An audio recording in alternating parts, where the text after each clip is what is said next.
Meditation, ध्यान, जो हर कोई लगाना तो चाहता है पर हर किसी से लगता नहीं है।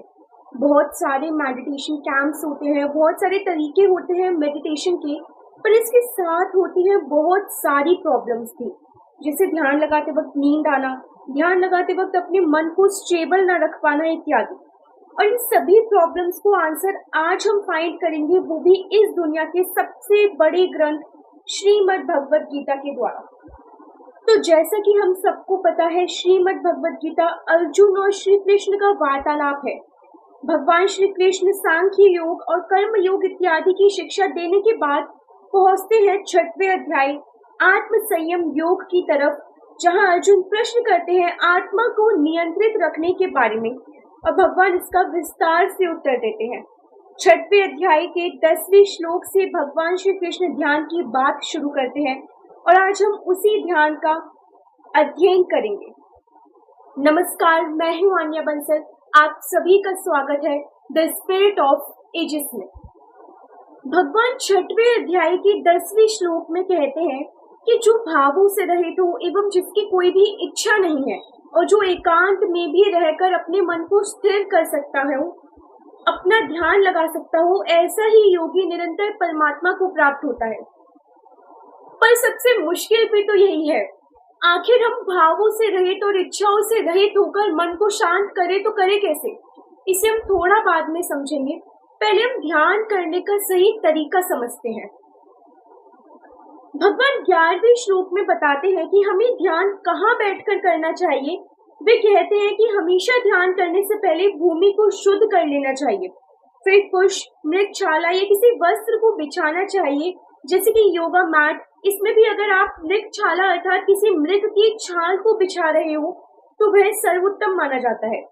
पर हम छाल भी उसी मृग की निकाल सकते हैं जिसने अपने प्राण त्याग दिए हो। अगर हम किसी जिंदा मृग को मारकर उसकी छाल निकालेंगे तो फिर हमारा ध्यान कभी सफल नहीं हो पाएगा। इसके अतिरिक्त भगवान इसी श्लोक में जगह भी बताते हैं। वे कहते हैं जो हमारा आसन है वो ना ही तो ऊंचा हो और ना ही नीचा, क्योंकि अगर आसन ऊंचा होगा तो फिर गिरने का डर है, और अगर किसी का आसन जमीन के नीचे किसी गड्ढे में होगा तो फिर एनर्जी लेवल्स ठीक नहीं होंगे हमारी बॉडी के। पर इन सब बातों का सिग्निफिकेंस क्या है? पहले के समय ऋषि मुनि जंगल में रहते थे और वहीं पर ध्यान करते थे। अब पहले के समय योगा मैट तो होता नहीं था और ना ही हमारे ऋषि मुनि जंगल में बार बार किसी वस्त्र का इंतजाम कर सकते थे, इसलिए वे मरे हुए मृग की छाल का प्रयोग करते थे। और अगर उनका आसन जमीन के लेवल पर होता तो उन्हें जंगली जीव जंतु आकर काट सकते थे। और ज्यादा ऊंचे आसन का तो वैसे निषेध किया गया है, क्योंकि जो आरंभिक साधक होते हैं वो ज्यादा ऊंचा बैठ करके ध्यान लगाते वक्त उन्हें नींद आ सकती है और वह गिर भी सकते हैं। ध्यान कैसे करना चाहिए ये तो जरूरी एक बहुत इंपॉर्टेंट क्वेश्चन है, पर ध्यान कहाँ बैठकर करना चाहिए ये चीज हम कहीं ना कहीं इग्नोर कर देते हैं। हम जमीन पर ही बैठ जाते हैं, हम कैसे भी बैठ जाते हैं, पर एक्चुअल में भगवान कहते हैं कि एक उत्तम ध्यान के लिए, सही एनर्जी लेवल्स के लिए हमें कुछ चीजों का ध्यान रखना पड़ेगा ध्यान करने से पहले। फिर भगवान आगे बढ़ते हैं और वे 12वें श्लोक में बताते हैं कि हमें ध्यान क्यों करना चाहिए। अब आप सबको ये सुनकर लग रहा होगा कि ये तो हमें पता ही है, मन को शांत करने के लिए, मतलब इस टेंशन भरे जीवन में शांति पाने के लिए, इन सब चीजों के लिए हमें ध्यान करना चाहिए अपने एनर्जी लेवल्स को ठीक करने के लिए।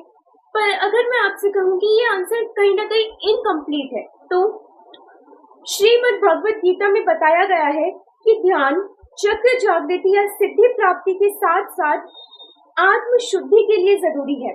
आत्म शुद्धि का अर्थ है अपनी आत्मा की शुद्धि, जो कि साधना और परमात्मा से जुड़ने का पहला स्टेज भी माना जाता है। आत्मा की शुद्धि से तात्पर्य है कि हम एक ऐसे स्टेज पर पहुंच जाएं जहां हमें किसी भी चीज से कोई फर्क ना पड़े, हम अपनी इंद्रियों को नियंत्रित कर सकें, हम अपनी इंद्रियों को नियंत्रित करने में सक्षम हो, हमें गुस्सा ना आए, हमें किसी भी चीज से कोई फर्क ना पड़े, कोई हमारा अपमान करे तो भी हमें फर्क ना पड़े।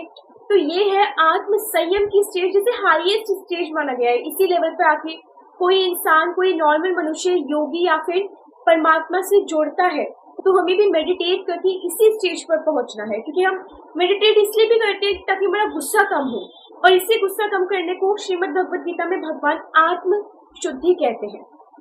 अब आगे बढ़ने से पहले हम थोड़ा शास्त्रों की तरफ चलते हैं और देखते हैं कितने प्रकार के ध्यान है। जी हाँ, ध्यान भी बहुत अलग अलग टाइप्स के होते हैं। हमें लगता है एक जगह बैठकर आंख बंद करने सिर्फ यही ध्यान है, नहीं।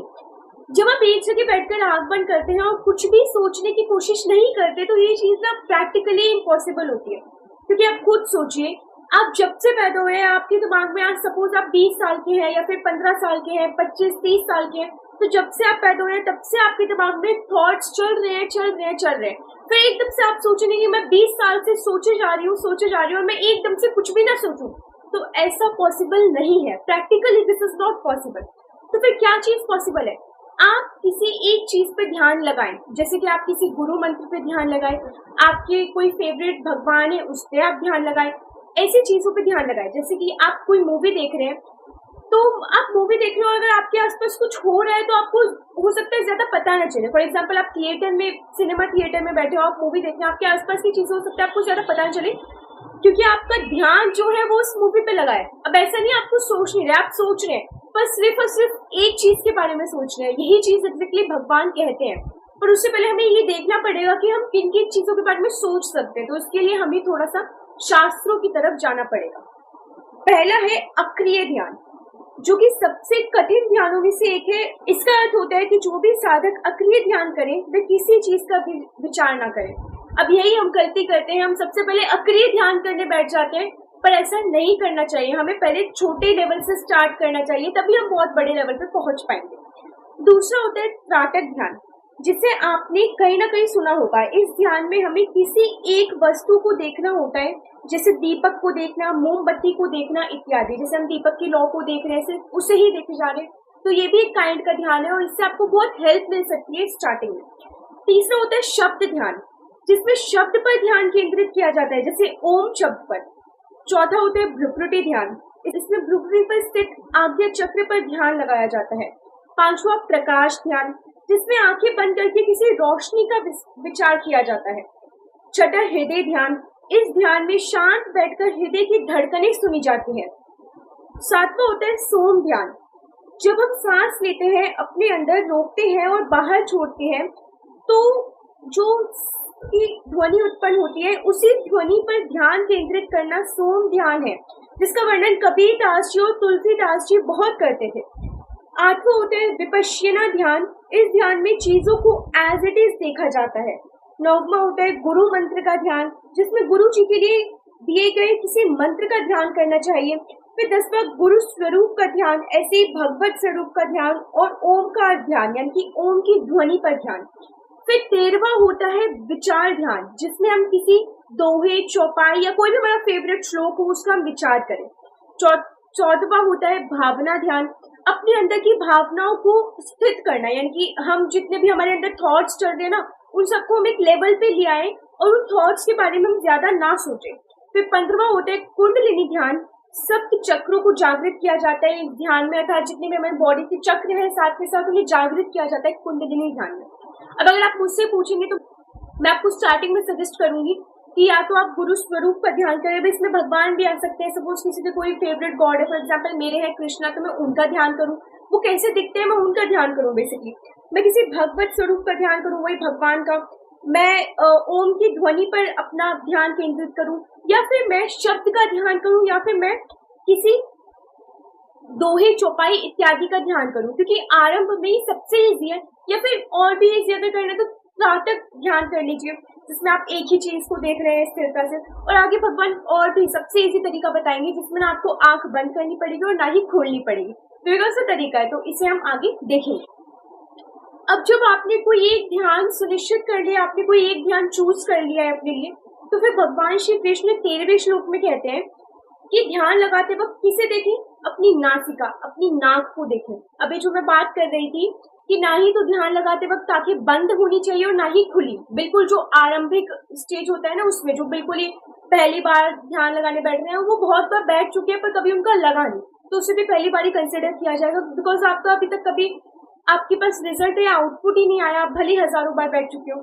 तो फिर अगर आप इस स्टेज पे हैं तो फिर ना ही तो आपको आंख बंद करनी चाहिए, क्योंकि अगर आप आंख बंद करेंगे तो ऑटोमेटिकली बहुत सारे विचार आएंगे। अगर आपने सपोज गुरु मंत्र का ध्यान करना स्टार्ट भी कर दिया, तब भी उस मंत्र से हट करके आपके दिमाग में और विचार आएंगे। और अगर आप आंख खोलेंगे, अगर आप आंख खोल के ध्यान करेंगे तो आपके आसपास जितनी भी चीजें हैं उनकी वजह से आपका ध्यान कभी लग ही नहीं पाएगा। और ऐसा पॉसिबल नहीं है हर एक के साथ कि कोई बिल्कुल खाली कमरे में बैठा हो। हम अपने घर में बैठ करके ध्यान करेंगे, हम बाहर पार्क में बैठ करके ध्यान करेंगे, तो दिस इज नॉट पॉसिबल कि आपको एकदम खाली जगह मिले। इसलिए भगवान कहते हैं अपनी नाक को देखो। नाक को देखने से क्या होता है, नाक को अगर आप अपनी नाक को देखेंगे तो ना ही तो आप बाहर देख रहे हैं और ना ही तो आप आंख बंद कर रहे हो। जब आप अपनी नाक को देखते हैं तो आपकी आंखों पे थोड़ा सा प्रेशर पड़ता है, जिसकी वजह से आपका जो ध्यान है वो एक चीज पे केंद्रित होता है। बेसिकली आपके मन में इधर उधर की बातें नहीं आती। इसलिए नाक को देखना एक बहुत अच्छा तरीका है ध्यान लगाने का। फिर भगवान आगे 14वें और 15वें श्लोक में बताते हैं, तो कहते हैं कि मन को शांत और भोगों से दूर रखने को ही ध्यान कहते हैं। पर सबसे बड़ी समस्या तो यही है कि मन को शांत रखे तो रखे कैसे? इतनी भोगों से भरी हुई दुनिया है, हमारे मन में इतने सारे विचार चलते रहते हैं। इन सब विचारों को अपने मन से हटाएं कैसे, निकालें कैसे? अब इस बात का आंसर देते हैं भगवान 15वें श्लोक में, जो कि हम अगले सप्ताह देखेंगे। हम अगले वीक इसका पार्ट 2 आएगा और इसमें हम देखेंगे कि आखिर हम अपने मन को भोगों से दूर रखे तो रखे कैसे। अगर आपको ये वीडियो पसंद आया हो और अगर आपको इसमें से कुछ भी वैल्यूएबल मिला हो तो प्लीज उसे अपने जीवन में उतारें। और साथ ही आपके जो भी विचार हैं ध्यान को लेकर के या जो भी क्वेरीज हैं उन्हें आप कमेंट सेक्शन में जरूर से लिखें, मैं उन्हें सॉल्व करने की कोशिश करूंगी। इसी तरह के कंटेंट के लिए इस वीडियो को लाइक और शेयर कीजिए और चैनल को प्लीज सब्सक्राइब कीजिए। और लाइक और शेयर इसलिए कीजिए बिकॉज आजकल शांति बहुत कम लोगों के जीवन में है, तो हर एक को सुख और शांति देने का अधिकार हमारा भी है। तो इसलिए इस वीडियो को ज्यादा से ज्यादा लोगों के साथ शेयर कीजिए। आप अंत तक बने रहिए, इसके लिए आप सभी का बहुत बहुत धन्यवाद।